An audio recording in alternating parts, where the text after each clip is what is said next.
কি করতেছেন এগুলা? এই তিল কাটতেছি ভাই। তিল কাটছেন? কেমন হয়েছে তিল এবার? ওই হয়েছে, ভালো হয়েছে, তাই না? দেখছি চারিদিকে তো সবাই তিল করছে। তিলের কি কি হয়? তিলের তেল আর খাজা হয়, আর কি কি হয়?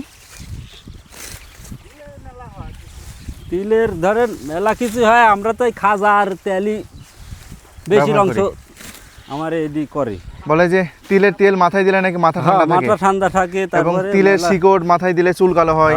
হ্যাঁ। কিন্তু এই তিল থেকে তেল বার করা পর্যন্ত অনেক প্রসেসিং অ্যাপ্লাই করা লাগে। তো কঠিন পরিশ্রম করতে কি কি হয়। করা লাগে? আপনার এই তিল লিয়া যায় কাটতে হবে, হ্যাঁ। কাটি আবার জাগ দিতে হবে। হ্যাঁ, জাগ দিয়ে কয়দিন রাখতে হবে? তাও তো ধরেন 7-8 দিন, এক সপ্তাহ। তারপরে ধরেন পাতা ঝাড়তে হবে, ঝাড়ি আবার লাইড়ি দিতে হবে।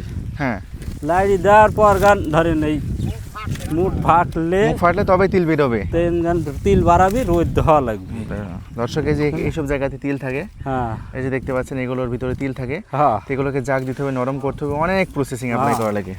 সরিষা যেমন পাকলেই লাঠি দিয়ে পিটালেই সরিষা বাড়ায় যায়, না ইয়ার কিন্তু তিলটা অনেক অনেক মানে পরিশ্রম। পেইনের কাজ। হ্যাঁ, তো এই হলো, রোদের দরকার খুব। এই হচ্ছে তিলের বিষয়।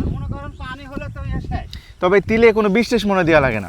না মানে ওই একবার দেওয়া লাগে ভাই, ছোট কালে তিল বুনে দিলেন হয়ে গেল। 2-4 পাতা যখন বাড়ায় না, এখন একটু পোকার আক্রমণ হয়, ওই 2-1 স্প্রে। প্রথমে খরচ কম, শেষে খরচ বেশি। সব পেছে খরচ বেশি। আচ্ছা, এই হচ্ছে ব্যাপার। তো যারা তিলের আবাদ করবেন, অ্যাকচুয়ালি প্রতি জমিতে মানুষ তিলের আবাদ করে, বেশি দূরে পারে, যেখানে যাওয়া কম লাগে। হ্যাঁ, ঠিক আছে, এটা যে মানে কি বলবো, অলস একটা ফসল, হয়। অলস শ্রেণীর ফসল। তো আপনারা করতে পারেন চাইলে, এগুলো পাকেনি এখনো, পরে কাটবে। হ্যাঁ, ওকে, ভালো লাগলে শেয়ার করে দিবেন, ধন্যবাদ।